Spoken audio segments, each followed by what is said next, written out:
Hola mis queridos hermanos y hermanas, donde quiera que nos estén escuchando, es un verdadero placer poder llegar una vez más a sus hogares, llevándoles el mensaje de la palabra de Dios. Esperamos que siempre sea un mensaje de consuelo, de ánimo y que nos motive a seguir viviendo la vida cristiana asido de la madre, es la Cristo. Hoy es el domingo de Reforma, 25 de octubre, es la fecha en que celebramos el inicio de la iglesia luterana y de todas las iglesias cristianas no católicas. Es el día de Reforma y de eso voy a estar hablando en mi mensaje. Así que vamos a iniciar nuestro culto de adoración con un cántico de apertura que se titula Somos el pueblo de Dios.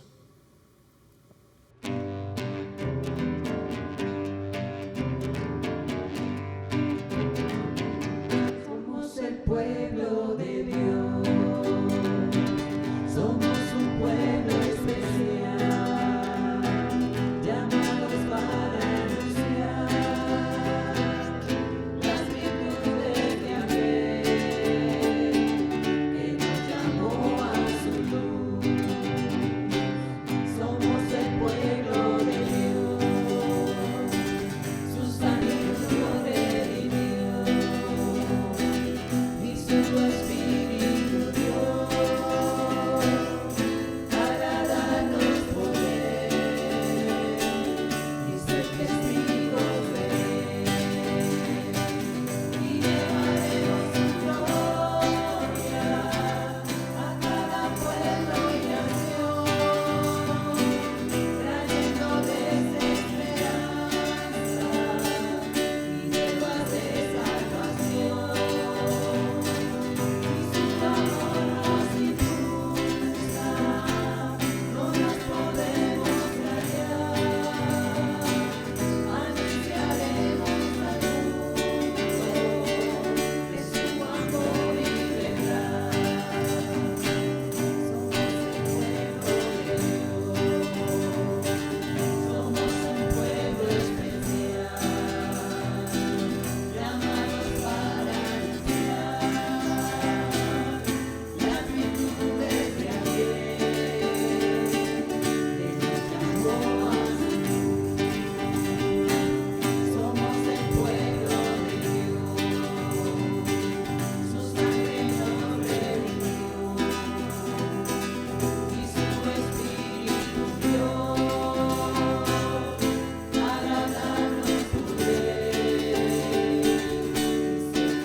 Continuamos nuestro tiempo de adoración invocando la presencia de nuestro Dios. En el nombre del Padre, y del Hijo, y del Espíritu Santo. Amén. Continuamos con ese tiempo de confesión y de absolución y oigamos la exhortación al arrepentimiento.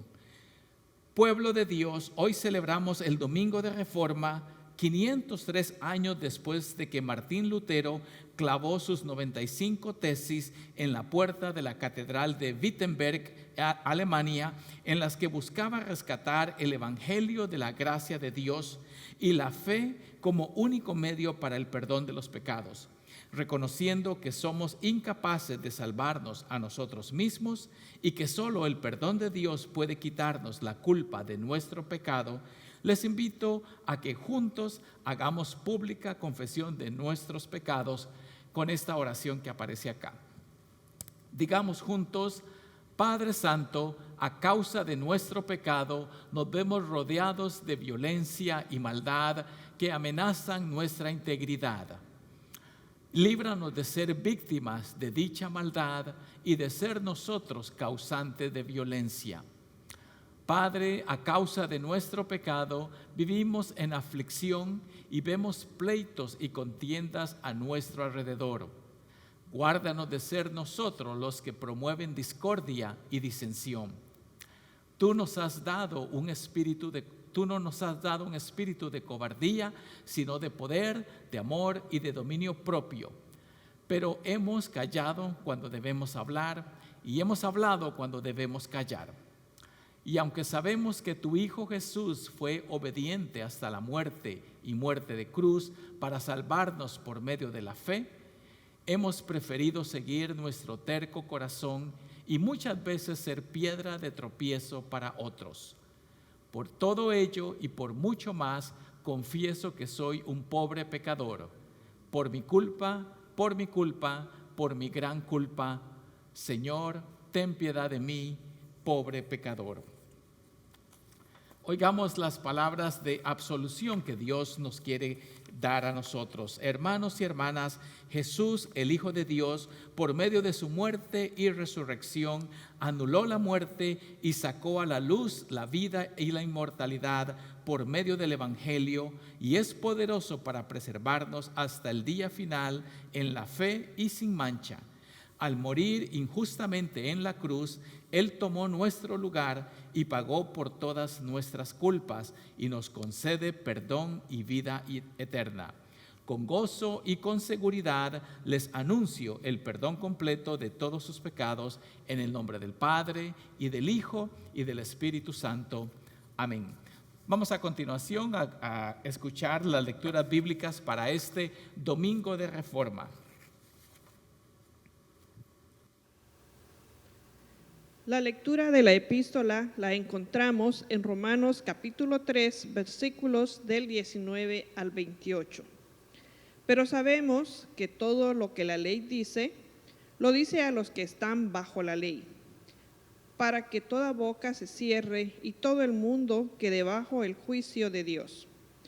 Porque por las obras de la ley, ningún ser humano será justificado delante de él, ya que por medio de la ley es el conocimiento del pecado. Pero ahora, aparte de la ley, se ha manifestado la justicia de Dios testificada por la ley y por los profetas. La justicia de Dios por medio de la fe en Jesucristo, la justicia de Dios por medio de Jesucristo para todos los que creen en Él, porque no hay diferencia, por cuanto todos pecaron y están destituidos de la gloria de Dios, y son justificados gratuitamente por su gracia mediante la redención que es en Cristo Jesús, a quien Dios puso como propiciación por medio de la fe en su sangre, para manifestar su justicia a causa de haber pasado por alto en su presencia los pecados pasados, con miras a manifestar en este tiempo su justicia, a fin de que Él sea el justo y el que justifica al que es de la fe de Jesús. ¿Dónde pues está la jactancia? Queda excluida. ¿Por cuál ley? ¿Por la de las obras? No, sino por la ley de la fe. Concluimos pues que el hombre es justificado por la fe sin las obras de la ley. Esto es palabra de Dios. Te alabamos, Señor. La lectura del Santo Evangelio de nuestro Señor Jesucristo lo encontramos en San Mateo, capítulo 11, versículos del 11 al 19. De cierto os digo que entre los que nacen de mujer no se ha levantado otro mayor que Juan el Bautista, y sin embargo, el más pequeño en el reino de los cielos es mayor que él. Desde los días de Juan el Bautista hasta ahora, el reino de los cielos sufre violencia y los violentos lo arrebatan. Todos los profetas y la ley profetizaron hasta Juan. Y si queréis recibirlo, él es aquel Elías que había de venir. El que tiene oídos para oír, oiga. Pero ¿a qué compararé esta generación? Es semejante a los muchachos que se sientan en las plazas y gritan a sus compañeros diciendo: os tocamos flauta y no bailasteis. Os entonamos canciones de duelo y no llorasteis. Porque vino Juan, pero ni comida ni bebida, y dicen: demonio tiene. Vino el Hijo del Hombre, que come y bebe, y dicen: este es un hombre comilón y bebedor de vino, amigo de publicanos y pecadores. Pero la sabiduría es justificada por sus hijos. Esto es palabra de Dios. Te alabamos, Señor. Que la gracia, la paz y la misericordia del Señor Jesucristo sea con cada uno de ustedes, ahora y siempre. Amén. Hoy estamos celebrando el Domingo de Reforma. Es un domingo muy importante en la vida de la iglesia y de hecho la iglesia luterana está de manteles largos cumpliendo 503 años de existencia. Específicamente el 31 de octubre es el día de la celebración, ya que ese es el día que históricamente Lutero clavó sus 95 tesis en la puerta de la catedral de Wittenberg, en donde empezó una revolución sin saberlo en aquel entonces, una gran argumentación acerca de lo que era el evangelio y cuál era la última autoridad. Y de hecho, solo para que usted sepa, no sé cuántos estarán bien informados, Lutero inició lo que se llama la Reforma Protestante en Alemania, y de él, después que fue separado de la Iglesia Católica, surgen todas las iglesias cristianas no católicas. De ahí vienen todas las iglesias, sea una iglesia bautista, metodista, presbiteriana, pentecostal, Asamblea de Dios, cualquier iglesia que usted se pueda imaginar se ramifica del trabajo de Martín Lutero. Así que son 503 años que tiene la iglesia luterana o la Reforma Protestante de haber iniciado. Y una pregunta que es legítima hacer en este 53º aniversario de la iglesia luterana es: ¿qué significó la reforma? Déjeme comenzar diciendo que Martín Lutero era un monje agustino alemán y él era un fiel católico que quería que la iglesia fuera reformada, es decir, que cambiara ciertas cosas que él veía que no se ajustaban a la voluntad de Dios, y él quiso reformar la iglesia. Lutero nunca quiso abandonar la iglesia católica. Eso está comprobado, su deseo siempre fue reformar la iglesia. Y la pregunta es: ¿qué significó este deseo de reforma por el cual batalló tanto Martín Lutero? Bueno, déjeme decirlo en esta breve frase. La reforma significó el resplandor del evangelio. Óigalo bien. La reforma de Lutero quería poner de relieve el evangelio para que la gente comprendiera cómo Dios trataba con la humanidad. Ahora, usted y yo que vivimos en el siglo XXI, venimos del siglo XX, la mayoría de nosotros, sentimos que esto es normal porque todos nosotros podemos ir y comprar una Biblia, encontrar Biblias en una biblioteca, en una librería, en nuestra casa probablemente la mayoría tiene, y es fácil tener acceso a la palabra de Dios, pero en aquel entonces no era así. En aquel entonces solamente una élite privilegiada tenía acceso a la palabra de Dios. La mayoría de las versiones estaban en latín, en hebreo, en griego y arameo, y la gente no entendía esos idiomas. Lutero luchó porque la palabra de Dios quedara en nuestras manos. Y quiero decirle que esto casi le costó la vida a Lutero, porque él se atrevió, tuvo la osadía de traducir las escrituras al idioma del pueblo para que la gente lo entendiera. Así que en pocas palabras, ¿qué significó la reforma luterana? Significó el resplandor del evangelio. Ahora, este evangelio se basaba en lo que se llama las 5 solas. Las 5 solas, es decir, todo el resumen de lo que Lutero y sus seguidores querían poner de relieve se resume en lo que se llama las 5 solas, es decir, 5 puntos que fueron los que más enfatizaron en su lucha por reformar la iglesia. Y aquí tengo los diferentes solas para que usted los conozca. No los voy a explicar ampliamente porque no me daría tiempo, pero ellos decían que primero sola escritura. Sola escritura significaba que solo la Biblia es la autoridad final en la iglesia. A diferencia de concilios, de papas y de otros tribunales, quien tiene la última autoridad en la vida de la iglesia es la escritura. Solo fe significa que solamente mediante la fe recibimos el perdón de los pecados. Solo gratia, sola gracia significa que solo mediante la gracia y la misericordia de Dios es que nosotros recibimos el perdón de los pecados sin mérito alguno. Solo Cristo significaba de que solamente Él es el camino hacia el Padre. Es decir, que no podemos utilizar otras vías que nos puedan llevar a Dios, como por ejemplo la gente creía que los santos, las reliquias o las vírgenes y tantos otros caminos que la gente se inventó, y Lutero enfatizaba solamente Jesucristo nos lleva al Padre. Y el último, sola, es solo a Dios sea la gloria, soli Deo gloria. Es decir, que el único que merece la honra y el honor tampoco son los santos, tampoco son otros mediadores que existieron antes. Es solamente nuestro Dios único quien merece la gloria. Este es el resumen de lo que sucedió en la época de Lutero, pero quiero decirle que su deseo de reformar la iglesia prácticamente lo llevó a una sentencia de muerte, porque la iglesia no estaba dispuesta a aceptar estas reformas y terminó expulsando a Martín Lutero.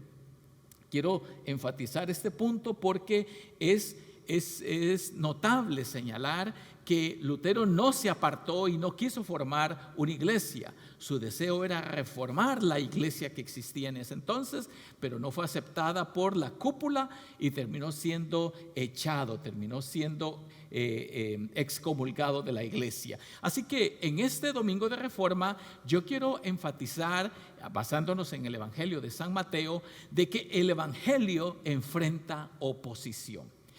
Si hay algo que han experimentado los grandes siervos de Dios, los grandes hombres de Dios, comenzando con los profetas en el Antiguo Testamento, con el Señor Jesucristo, Juan el Bautista, como vamos a ver, y grandes hombres y mujeres a lo largo de la historia, vamos a ver que todos ellos, cuando han querido seguir fielmente la palabra de Dios, han enfrentado oposición. El Evangelio surge en un contexto de conflicto, lamentablemente, y eso fue lo que terminó experimentando el mismo Martín Lutero hace 500 años en su natal Alemania. Y entonces tenemos que hablar sobre lo que es el Evangelio.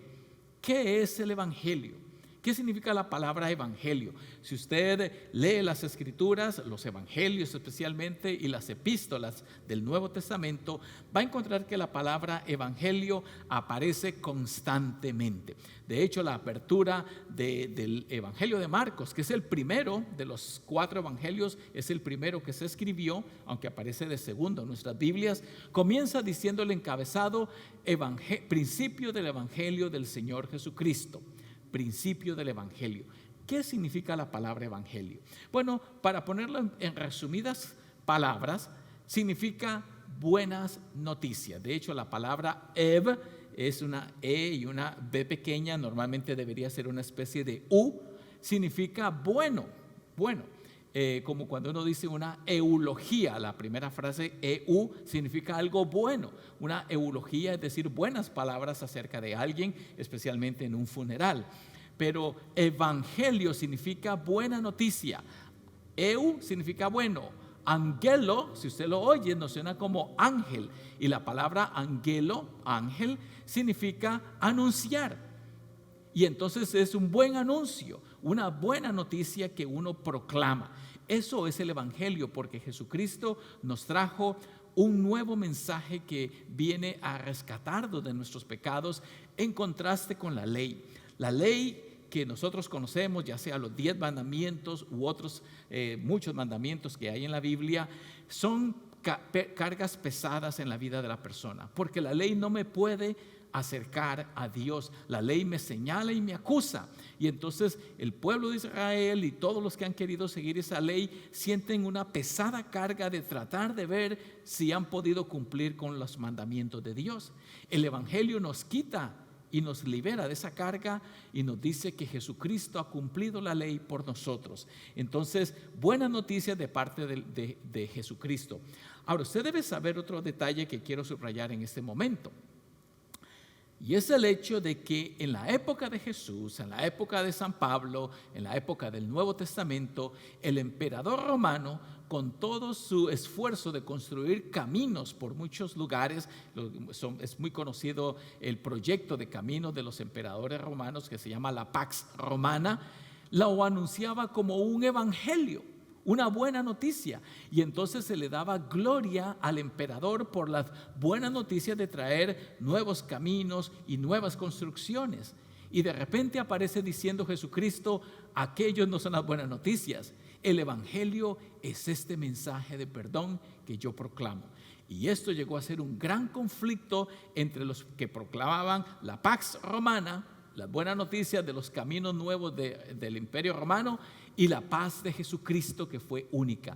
Y esto va a crear, de hecho, el primer gran conflicto de los que tuvieron que enfrentar los seguidores de Cristo, porque los soldados romanos y toda la política romana vieron con sospecha la competencia que, por decirlo así, se suscitó. Así que esto es evangelio, las buenas noticias de salvación. Y el precursor de este evangelio es un individuo un poco extraño en la Biblia, se llama Juan el Bautista, y la lectura que tenemos hoy enfatiza a Juan el Bautista. Juan el Bautista es presentado en la Biblia como un individuo rústico. Dice que andaba vestido con piel de camello, un cinto extraño, y comía langostas y plantas silvestres, y andaba en el desierto. Y quiero decirle que este cuadro es bien extraño porque normalmente un predicador no se presenta así.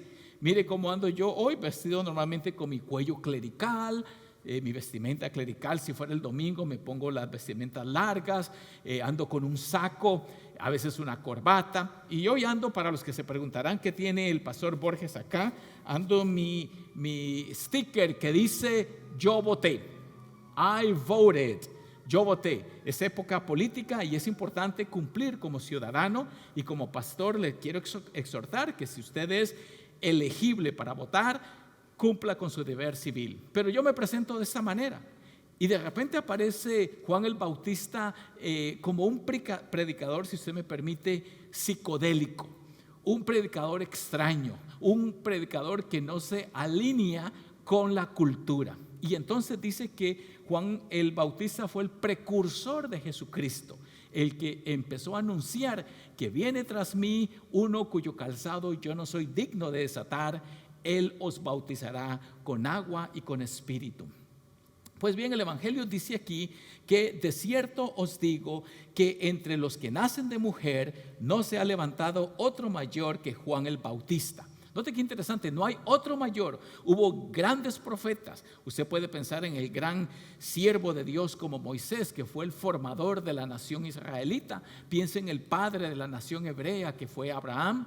Piense en los grandes profetas como Elías, Eliseo, Isaías, Ezequiel, Jeremías, Daniel, grandes varones de Dios, siervos del Señor. Y aquí dice Jesucristo que no hay nadie mayor que Juan el Bautista, porque él tuvo el privilegio de conocer cara a cara al Hijo de Dios, al Mesías. Y dice Jesucristo que, sin embargo, él es el más pequeño en el reino de los cielos. Es decir, pero es el menor del reino de los cielos, dando a entender que es mejor vivir en la época de Jesucristo que en la época de Juan el Bautista. Él era el precursor, y una vez que vino Jesucristo, él se hizo a un lado y dejó a Jesucristo. Y es mejor ser seguidor de Jesucristo que ser seguidor de Juan el Bautista. De hecho, Juan el Bautista trató de apuntar solamente hacia el Mesías. Y aquí agrega otra cosa que debo decir acerca de Juan el Bautista. Juan el Bautista sufrió violencia, y ese pasaje lo menciona de esta manera. Dice así, que desde los días de Juan el Bautista hasta ahora, el reino de los cielos sufre violencia y los violentos lo arrebatan.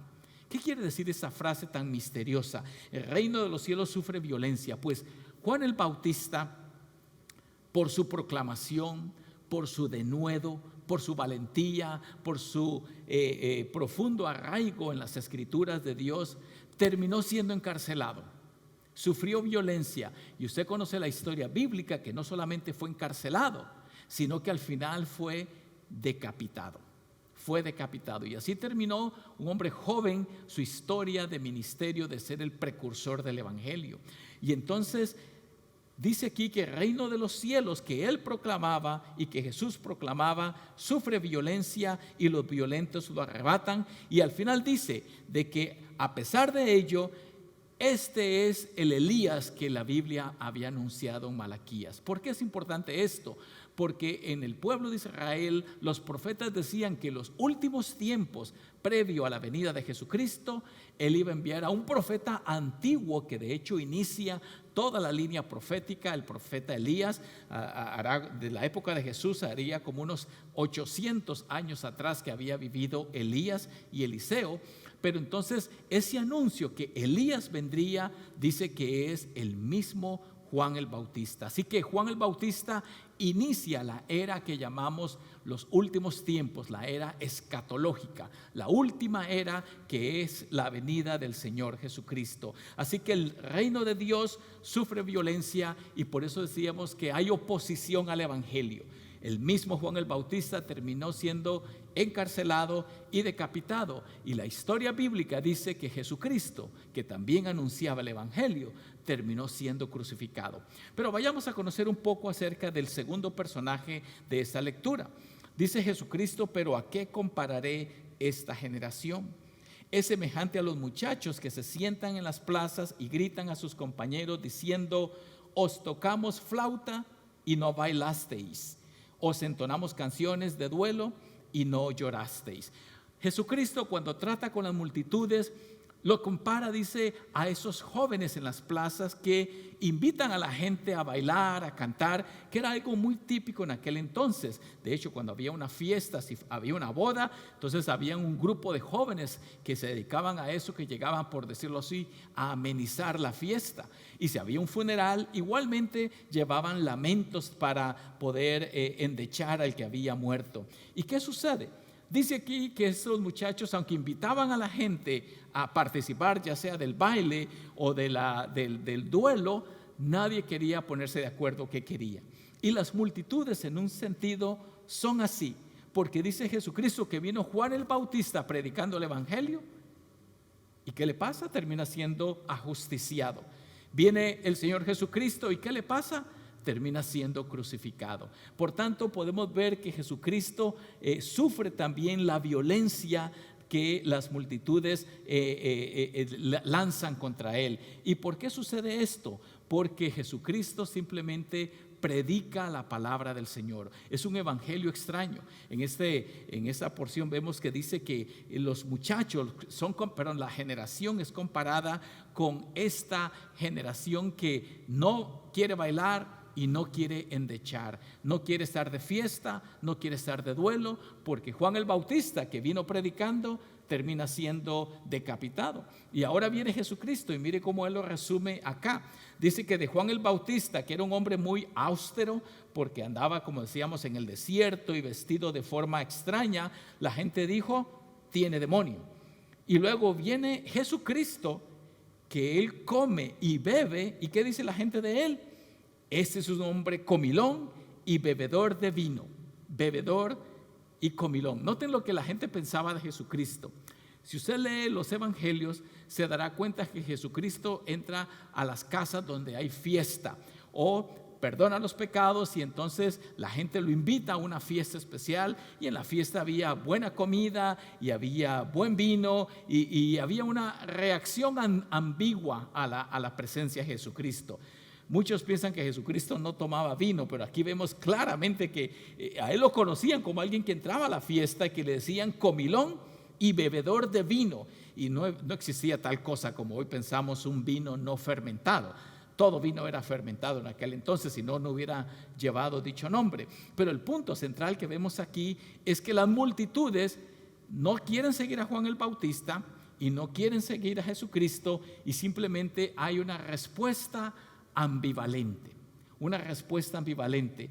Pero lo más crítico de todo esto es que tanto Juan el Bautista como el Señor Jesucristo anuncian el Evangelio, y ese Evangelio recibe oposición, hasta el punto de que van a terminar siendo ejecutados, sentenciados a muerte.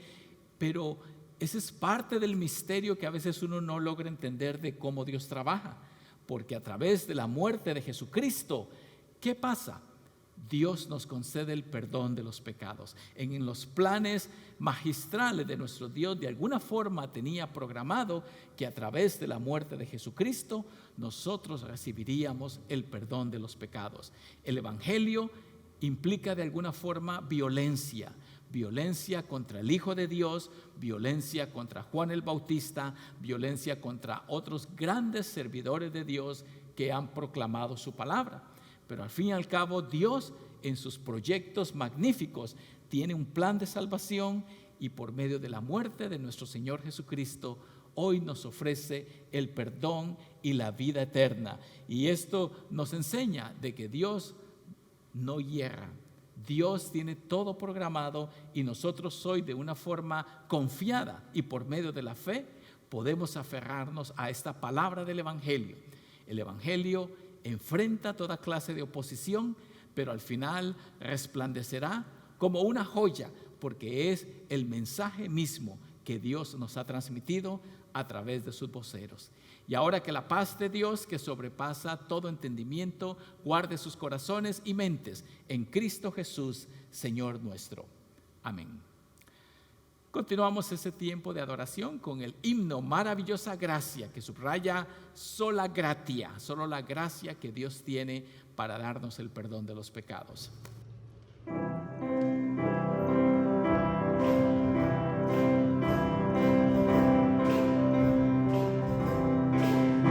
Maravillosa gracia, vino Jesús a dar, más alta que los cielos, más honda que la mar, más grande que mis culpas.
Vamos a continuar nuestro tiempo de adoración con la proclamación del credo apostólico, hoy domingo de Reforma. Digamos: creo en Dios Padre Todopoderoso, Creador del cielo y de la tierra, y en Jesucristo, su único Hijo, nuestro Señor, que fue concebido por obra del Espíritu Santo, nació de la Virgen María, padeció bajo el poder de Poncio Pilato, fue crucificado, muerto y sepultado, descendió a los infiernos, al tercer día resucitó de entre los muertos, subió a los cielos y está sentado a la diestra de Dios Padre Todopoderoso, y desde allí ha de venir a juzgar a los vivos y a los muertos.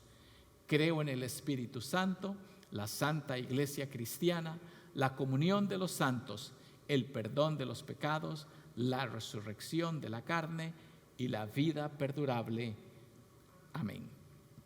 Vamos a continuar ese tiempo de adoración con un momento de oración y plegarias. Después de cada petición les invito que respondamos con la frase: escucha nuestra oración. Te damos gracias, oh Dios Todopoderoso, por la luz del Evangelio que has hecho resplandecer en nuestra vida por medio de tu Hijo amado Jesucristo, quien se dio en ofrenda en la cruz por nuestros pecados, y te alabamos por los hombres y mujeres que has levantado a lo largo de la historia para proclamarlo. Permite que sigamos siendo un reflejo fiel de tu palabra para ser portadores de ti. Señor, en tu bondad, escucha nuestra oración. También te pedimos, Señor eterno, que bendigas a nuestro país y nos guardes de guerras, de desastres naturales y de cualquier amenaza interna o externa, para que vivamos quieta y reposadamente.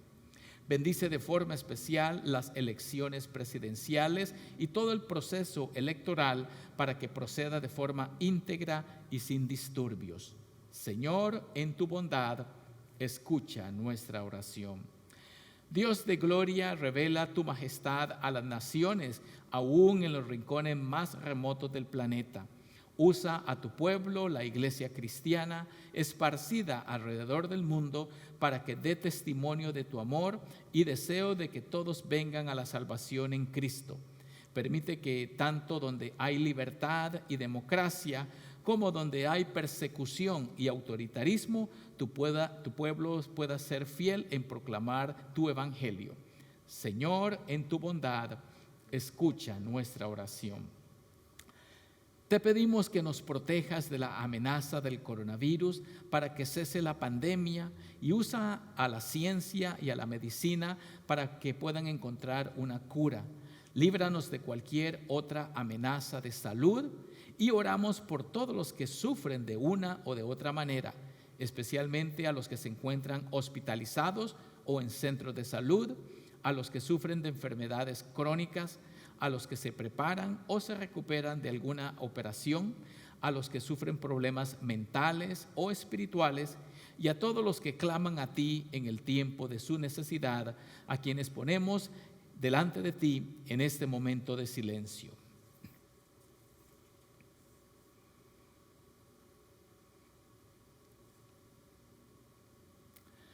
Señor, en tu bondad, escucha nuestra oración. Acepta, oh Padre, nuestras alabanzas que hoy elevamos a ti como tu pueblo redimido, y acepta nuestros diezmos y ofrendas que traemos como símbolos y señales de nuestra gratitud y confianza en ti. Pues en verdad solo te ofrecemos lo que ya tú nos has dado primero. Acéptalos, te pedimos, como sacrificio de alabanza y gratitud, para que otros vengan al conocimiento de aquel que vino para salvarnos de la condenación, el mismo Señor Jesucristo, tu Hijo, que vive y reina contigo y con el Espíritu Santo, siempre un solo Dios, por los siglos de los siglos. Amén. Oremos como nuestro Señor Jesucristo nos enseñó. Padre nuestro que estás en los cielos, santificado sea tu nombre. Vénganos tu reino, hágase tu voluntad, así en la tierra como en el cielo. El pan nuestro de cada día, dánoslo hoy, y perdona nuestras deudas, así como nosotros perdonamos a nuestros deudores. y no nos dejes caer en la tentación, mas líbranos del mal, porque tuyo es el reino, el poder y la gloria por los siglos de los siglos. Amén. Hemos concluido prácticamente ese servicio de adoración y solamente subrayo unos cuantos anuncios importantes en la vida de la congregación. Hoy domingo 25 de octubre a partir de las 4 p.m. en la iglesia vamos a tener lo que llamamos Trunk or Treat, que es la celebración de Halloween, Trick or Treat. Aquí en nuestra iglesia es un momento en que decoramos los vehículos y se abre la cajuela, tenemos dulces y luces y vamos a tener juegos y otras cosas para los niños, tanto de la iglesia como de la comunidad. Vamos a seguir estrictamente todas las medidas de usar máscara y de distanciamiento social, y todo eso está bien organizado, así que lo invito para que nos acompañe hoy a las 4 de la tarde. Igualmente estamos solicitando ofrendas para poder repartir las canastas para el Día de Acción de Gracias con el pavo. Así que estamos pidiendo si usted puede apoyar con una canasta donando $35 que nos permitan trabajar en ello. Otra cosa que quiero anunciar es que tenemos pendiente un curso de graduación de los niños de primera comunión. Desde marzo, cuando comenzó el coronavirus, no pudimos concluir esto, así que para el 1 de noviembre, o sea, el domingo siguiente, vamos a tener una ceremonia de recepción de todos los niños que recibieron las clases de primera comunión y ahora son elegibles para ser miembros comulgantes del sacramento del altar. También quiero mencionar de que vamos a tener el funeral de nuestro hermano Andrés Vélez, quien falleció el 20 de septiembre, el sábado 7 de noviembre a partir de las 10 de la mañana. Así que si usted nos quiere acompañar el sábado 7 a partir de las 10 de la mañana, es bienvenido en acompañarnos. Y lo último que quiero mencionar es que este domingo precisamente que viene hay que cambiar la hora. Es época de atrasar el reloj una hora. Si usted no lo atrasa, va a venir tarde a la iglesia. Así que recuerde hacer el cambio de hora de tal manera que podamos todos adorar. Recuerden que la iglesia ya está abierta. Nos estamos reuniendo aquí en ese templo, así que es bienvenido para acompañarnos. E igualmente, si usted prefiere todavía permanecer adorando en línea, es bienvenido a hacerlo como usted se sienta más cómodo. Vamos a cantar la doxología.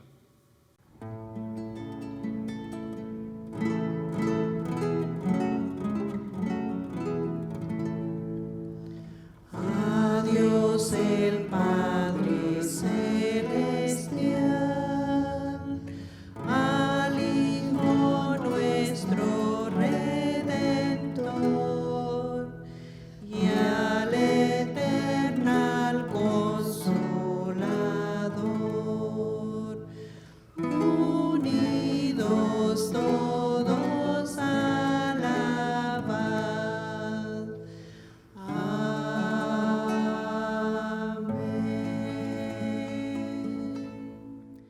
Y ahora recibimos la bendición de Dios Todopoderoso. El Señor te bendiga y te guarde. El Señor haga resplandecer su rostro sobre ti y tenga misericordia de ti. El Señor vuelva los ojos de su favor hacia ti y te conceda la paz. Que la paz de Cristo quede con cada uno de ustedes y seguimos en contacto próximamente.